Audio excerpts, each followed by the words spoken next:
Assalamualaikum warahmatullahi wabarakatuh. Terima kasih kepada Bapak Irwan yang telah memberikan waktunya kepada saya. Di sini saya Priska Elena Dewi dengan nomor 121270097 akan mempresentasikan hasil saya yang berjudul Analisis Residu Bahan Peledak TNT atau trinitrotoluena di tempat kejadian perkara menggunakan gas kromatografi mass spektrometri atau GCMS.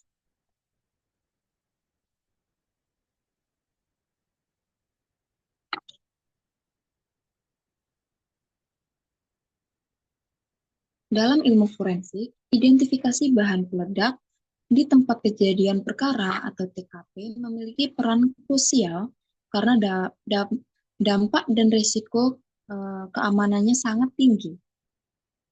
Salah satu bahan peledak yang umum ditemukan adalah TNT atau trinitrotoluena yang sering digunakan dalam berbagai aksi kriminal maupun kegiatan militer karena sifat ledakannya yang kuat dan stabil.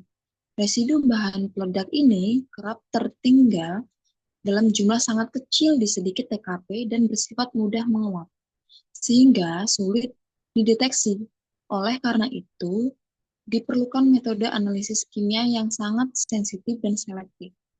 Nah, salah satunya itu teknik yang terbukti efektif adalah gas kromatografi mass spektrometri atau GCMS yang mampu mendeteksi dan mengidentifikasi residu TNT bahkan dalam kadar sangat rendah. Jadi penelitian ini bertujuan untuk mengkaji penerapan metode GCMS dalam mendeteksi residu bahan peledak TNT sebagai upaya mendukung investigasi forensik berbasis bukti ilmiah.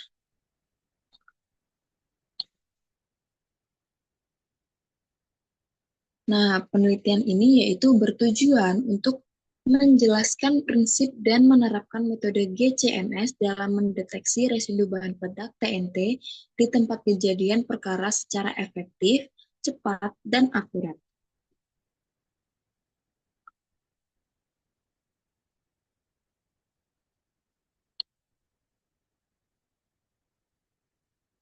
TNT sendiri atau trinitrotoluena yaitu adalah senyawa nitroaromatik cincin beranggota 6 yang sangat eksplosif dan bahan kristal padat pada suhu kamar dan berwarna kuning. TNT dianggap sebagai bahan peledak nitroaromatik yang merusak tanah dan air dalam ekosistem, yaitu 2,4,6 trinitrotoluena atau TNT adalah bahan padat kuning, tidak berbau, dan tidak ditemukan secara alami. Jadi ini gambar padatan kuningnya, ini struktur, dan ini uh, peledak dengan bahan TNT-nya.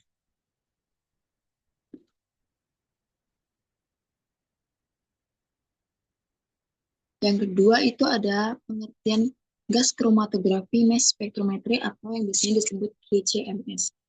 Jadi gas kromatografi mass spektrometri itu merupakan teknik kromatografi gas yang digunakan bersama dengan spektrometri massa, yaitu penggunaannya kromatografi gas ini dilakukan untuk mencari senyawa yang mudah menguap pada kondisi vakum tinggi dan tekanan rendah jika dipanaskan. Nah, prinsip kerja BCMS ini sendiri yaitu sampel yang berupa cairan akan diinjeksi ke dalam injektor, kemudian diuapkan. Sampel yang berbentuk uap akan dibawa oleh gas pembawa melalui kolom dan komponennya akan terpisah di dalam kolom. Setelah terpisah, masing-masing komponen akan keluar dan diserap oleh elektron sehingga terjadi ionisasi, kemudian fragmen-fragmen ion yang dihasilkan akan ditangkap oleh detektor dan dapat langsung teridentifikasi oleh spektrometri massa.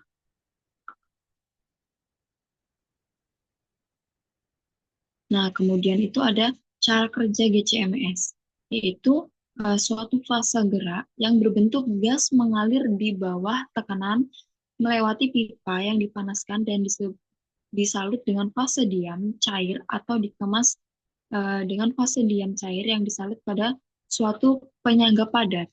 Analis tersebut dimuatkan ke bagian atas kolom melalui suatu portal injeksi yang dipanaskan. Nah, suhu oven dijaga atau program agar meningkat secara bertahap. Ketika sudah berada dalam kolom, terjadi proses pemisahan antar komponen. Spektrometer massa diperlukan untuk identifikasi senyawa sebagai penentu bobot molekul dan penentuan rumus molekul. Kemudian kita masuk ke metodologi penelitian. Yang pertama, lokasi TKP, yaitu berada di ruangan semi terbuka pada sebuah gedung tua bekas kantor, di mana terjadi dugaan ledakan rakitan kecil. Lokasi terdiri dari area luar, yaitu ada parkiran kendaraan, ruang dalam, itu ada meja, tembok, dan pakaian ditemukan, serta lantai bangunan. Kemudian itu alatnya, yaitu ada GCMS sendiri, sharing auto compare, vial kaca khusus GC, terus ultrasonic bed, hot plate, dan timbangan analitik. Kemudian untuk bahannya sendiri yaitu standar TN, ada standar TNT, organik seperti aseton, etil asetat, dan metanol, terus nitrogen murni, kemudian uh, ada kapas swab yaitu untuk mengambil sampelnya di lokasi, kemudian ada aquades. Lalu yaitu selanjutnya kita masuk ke prosedur. Yang pertama yaitu pengambilan sampel di lokasi TKP di permukaan yang dicurigai terkontaminasi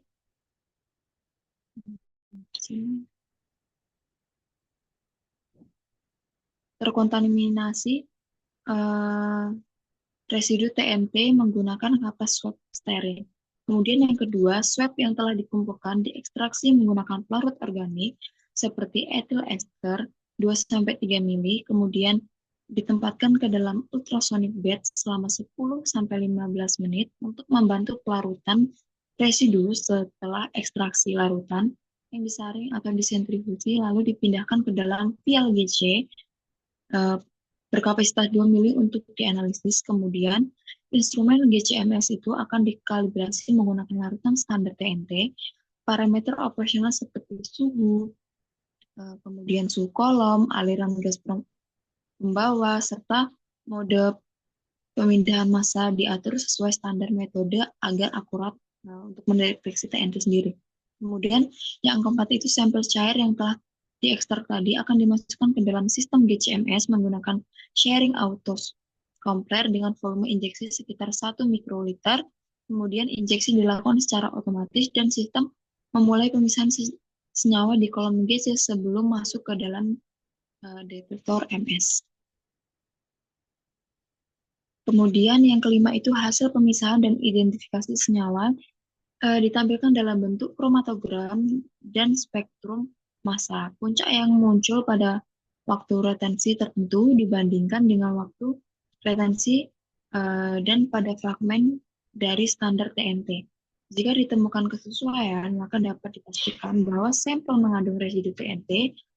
Pengolahan data dilakukan menggunakan perangkat lunak analisis GCMS bawaan instrumen.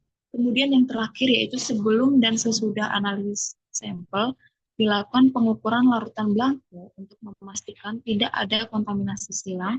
Selain itu, analisis dilakukan secara berulang yaitu duplo dan triplo untuk validasi dan reprodusibilitas hasil. Kemudian berikut yaitu didapatkan hasilnya yaitu ada S1 sebesar dengan waktu 5,42